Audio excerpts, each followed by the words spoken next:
We've got the new Toyota 4Runner hybrid. All right, this or just the regular gas one?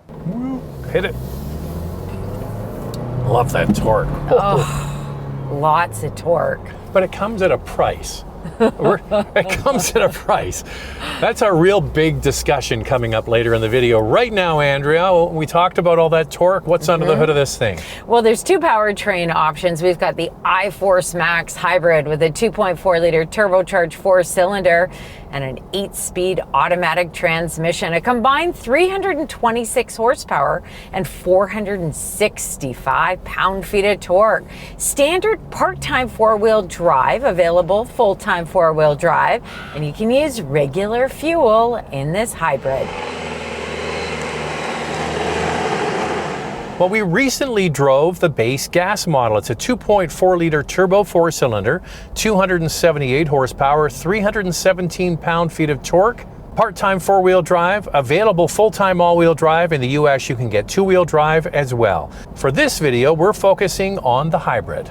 We drove the nice blue one, the base model. It's not really the base model, the base engine in the limited trim. I'll put a link here if you want to watch that video. It's really good.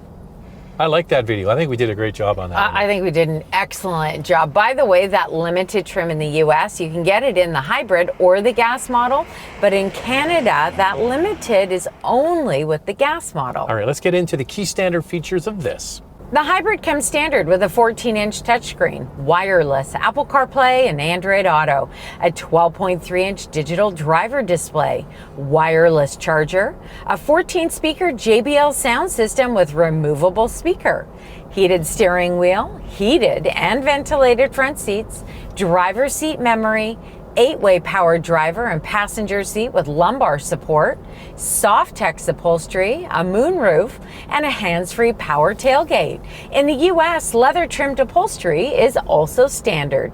I missed the V6. Where's the V6? What happened to the 4-liter V6? The internet is going crazy because they got rid of the V6. I'm here to tell you. The old 4-liter V6 was bulletproof. Yep. That is true. It had a 5-speed automatic. We've added 3 more gears. Hybrid, turbo, I'm here to tell you right now. I don't know about the long-term reliability, Andrea, but I do know this is a better driving 4Runner in every way. Oh my gosh, better driving experience overall, whether it's comfort level, acceleration is awesome. This thing has got so much power. You're never going to have a problem passing people on the highway. And I've always been a huge fan of 4Runner. Now I'm even a bigger fan. But the whole thing was that was an ancient car, truck, SUV, whatever you want to call it. Old platform, old engine, ancient transmission, really an ancient interior. So they've upgraded all of that. It's just better. The internet still doesn't like the fact that the V6 is gone. I get it. We're before we go on, we get it. But this is what we have, and it's better. And also, it's a hybrid. This particular iForce Max is really a blend of performance and fuel economy. If you prefer the gas model, you can get that too. But it's not a V6. That's okay if it's not a V6. Zach, stop your whining. I know. I'm replicating the internet. Yeah. All right. So all of that is true. The big question we have coming up in our hot topic is the extra price for this hybrid system worth it over the regular gas model? I'm going to give you a little sneak peek. I think the regular gas model is just perfect. Well, I mean, you look at the torque on the gas model as well, 317 pound-feet. I mean, that's some good torque. But let's get back to how this handles. First off, I think that the steering feels pretty good. It's a body-on-frame SUV. Steering isn't actually too heavy. It's easy to maneuver. It drives like a truck, which is what I like, yet comfortable. One thing is the long hood, sometimes it's hard to see around things. Just something to try when you go to the dealer. Check that out, see if you can live with it. I'm with Andrea though, the instant torque on this because of the electric motors is really satisfying. And the platform and the suspension has been definitely upgraded. I'm here to tell you the old one was kind of rough and ready. We were in Toronto for an event and they gave us the last model to drive around the city for a couple of days. And it was just like, I understand the whole old look, but it didn't drive that well. No. This one is way easier to live with. Every day you could drive this, no problemo. And also I find on the highway, the cabin is fairly quiet. This has got standard active noise control, and it has a double wishbone front suspension and rear coil springs. This Platinum model has an adaptive variable suspension, which you can also get on the Limited model. Big fan here of that. Okay, so we're getting up to highway speeds. We're going to try out this model for acceleration in a second. First of all, what mode are we going to put it in? Well, you got to put it in S for subscribe, and if you can hit that notification bell, you'll be notified when all of our reviews drop, and then you can watch them. And we do this twice a week. The first one drops on Wednesday. We put another one out on Saturday. So please subscribe. It really does help. If it's something you can do for us for free, that helps us out. All right, hit it, Andrea. It goes. Yeah. The torque, because of the electrification, is instant. And this 8-speed automatic transmission is so good. Some people have concerns because Tacoma didn't have a stellar launch. We all know that. But Toyota says they really learned from it. There was a delay in releasing this 4Runner to make sure that it hit the market with a stellar launch. I also think that because this is based on the same platform as Tacoma Land Cruiser as well, we weren't totally thrilled with the Land Cruiser's noise level on the inside. I like this better. I find it's not droney like the Land Cruiser. I prefer 4Runner hands down over Land Cruiser, especially when you factor in the price difference. Yeah, the interesting thing about Land Cruiser is that we felt that 4-cylinder was a bit buzzy. I was expecting the same with 4Runner, but it is tuned differently. I don't know what Toyota has done. Well, this product, by the way, is really only sold in North America and South America. That is sold worldwide as either a Land Cruiser or a Prado, and it comes with diesel engines. It was engineered for different uses. This is, I think, really tuned for North American taste, and we're North American, but we like this one. Other features that come standard on the Platinum model include full-time 4-wheel drive, a trailer backup guide with straight path assist, vehicle stability control plus active traction control, and it has 5 drive modes. Well, I think Toyota absolutely crushed it when it comes to design. It looks like a 4Runner. There's no mistaking what it is. They didn't screw with the success. They got rid of the V6 though, Andrea. But I think it looks really good. One thing about this particular model I don't like, you might like it, I don't like the running boards. Yeah, so the thing about the Platinum model is you can either get fixed running boards or you can get the running boards that we have on our model, which are power operated, and you can hide them away. But every time you get out of the vehicle or get into the vehicle, the running boards are there. For me and my height at 5'7", I could go with them or without. Having the running boards don't bother me, but I get it for you, Zach. Yeah, so I use them once in a while to get in. It's the getting out. I don't need them to get out, and they're in the way. That's really what it comes down to. But the rest of the design looks like a 4Runner. They still kept the power window at the back, so you can load things or leave it open a little bit for your dog. It's really great. Yeah, people were worried about that. Is it going to get that feature? And yeah, it's got it. I think that Toyota's done a great job with the redesign. They didn't really go too far from what was already offered. In fact, one of our neighbors has the Limited model, the previous generation, and this was parked behind it. And I was thinking, boy, you know, they kind of look similar. Some people will be hard pressed to tell the differences. The hybrid is a 5-passenger vehicle with no third row option. You've got to get the gas model if you want that. The 4Runner has 8.1 inches to 10.1 inches of ground clearance depending on the trim you choose. The Platinum model comes standard with power folding mirrors, memory mirrors, integrated LED foot lamps, LED headlamps, LED fog lamps, LED tail lamps, 20-inch black wheels, and a full-size spare tire under the vehicle. Andrea, we love our fun facts on this channel, right? Do you know that from this pillar forward is copy and paste from Tacoma? and it was co-developed on the same platform as Tacoma. So this part looks like Tacoma, and then they added on the back, which if you think about it is exactly what they did with the very first 4Runner. Yeah. They took a Hilux pickup truck and added a back on it. Yeah, and it makes sense. This is a body-on-frame SUV. It should have truck-like features, and it does. This hybrid, we went over all the standard features at the beginning of the video, and it comes with a ton. You've got this 14-inch touchscreen with standard wireless Apple Carplay and Android Auto. Something unique to the Platinum model are these navy semi-aniline leather seats. I asked Andrea because she, as you can tell, not from me, is the fashion person in our family. No, you have nice clothes too. I'm joking. Does red and blue go together? Because this is red, like a cherry red on the outside, and it's got a blue interior. I would never wear a blue top with red pants. Like, you're wearing black. Yes, but I would wear a navy top with red pants for sure. So it goes. It goes. I can see the orange and the blue goes. Yes, well, maybe not the orange and the red. Maybe the stitching of the orange. I would never wear an orange top with red pants, but I would wear pink. All right, so you guys discuss below if you think that red and blue go together. There you go. Discuss. So for me, that limited model, I really like that you can get that portobello interior color. So that's unique to limited. And so I think that Toyota's done a good job differentiating each trim, whether it's with interior design elements or exterior design elements. So just like Tacoma, there's 2 levels of storage in the doors. So you get a lot of storage space there. There's a little trim above the glove box there where you can store something. Lots in the middle here. And I like the little hook. You can hang, for Andrea, maybe a bag or a grocery bag off the side. It's got a grab handle, but it's really trucky.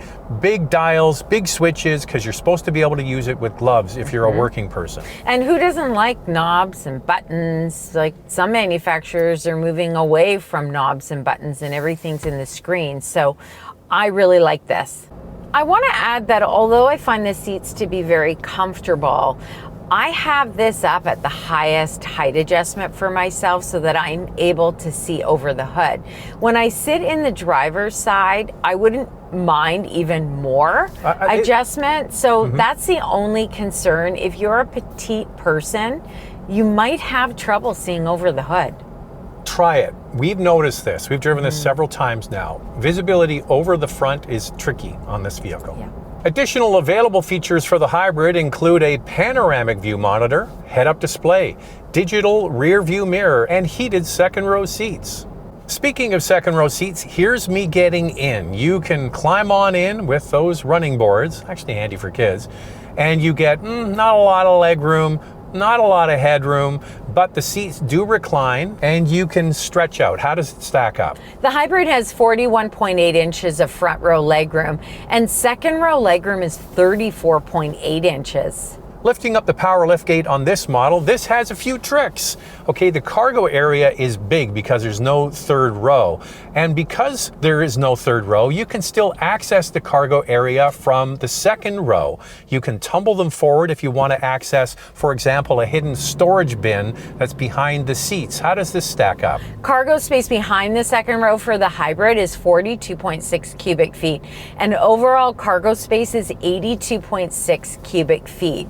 You do lose some space in the hybrid because of where the battery is stored compared to the gas model. And the spare tire is underneath the truck. All right, we got some good questions on this. Let's get at it. Time now for questions, coffee, and cars. Your questions from Instagram. Looks great. I was wondering what the difference was between Toyota's regular hybrid and their Hybrid Max system. Which would you recommend for fuel efficiency? Well, this uses a conventional automatic transmission, where most of the hybrids like a Prius or a RAV4 use a planetary gear set called an ECVT, and that's really a front wheel system. So the power is going to the front wheels, and to get all-wheel drive, they use a little electric motor at the back.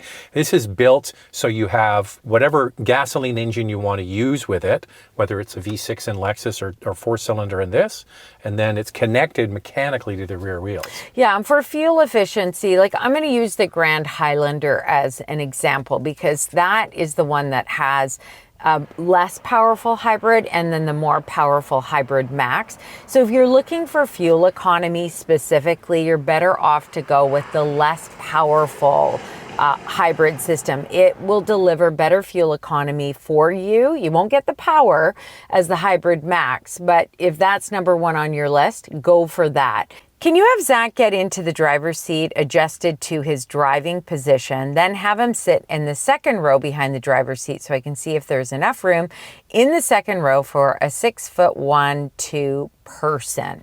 Well, whenever I show myself getting in the back seat, I've driven to the location, I've got my seat set, and I put that seat in the same position as this one. So it's straight. Which we just showed. Which just showed me getting in the back. So that is my driving position. And this does not have a ton of leg room. However, I find it comfortable. Yeah, and Zach is 6 feet tall, just so you know. Yeah, but he has a long torso. It's all torso, it's not legs. Yes. Hey, if you want to get a question in for an upcoming video, make sure to follow along on Instagram. It's Motormouth_Andrea to see what's also going on behind the scenes. For me, it's Motormouth_Auto, and the links are below the like button. How does this compare to a Honda Passport in terms of comfort, handling, and ergonomics? Good question. So the Passport is a unibody design. This is a body-on-frame SUV. I would say that the Passport drives more like an SUV, like the Pilot. This has more truck-like features. I would say that the Passport, because it is a unibody design and drives like the Pilot, is probably a more comfortable drive for you. It also has a V6. This does not anymore. There's no hybrid option for the Passport, and the Passport is bigger than this. You're burying the lead, Andrea. We're getting the Passport next week. We are. That's the headline. The Passport is inbound. Yes. And we will have a review of it. So make sure you follow along on Instagram to see all the pictures and to get a question in. Yeah.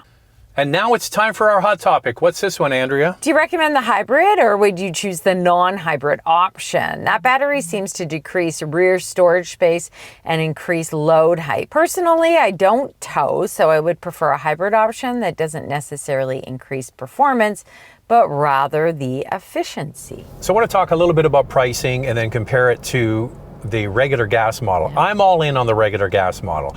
You can go and watch that video again. I put the link above.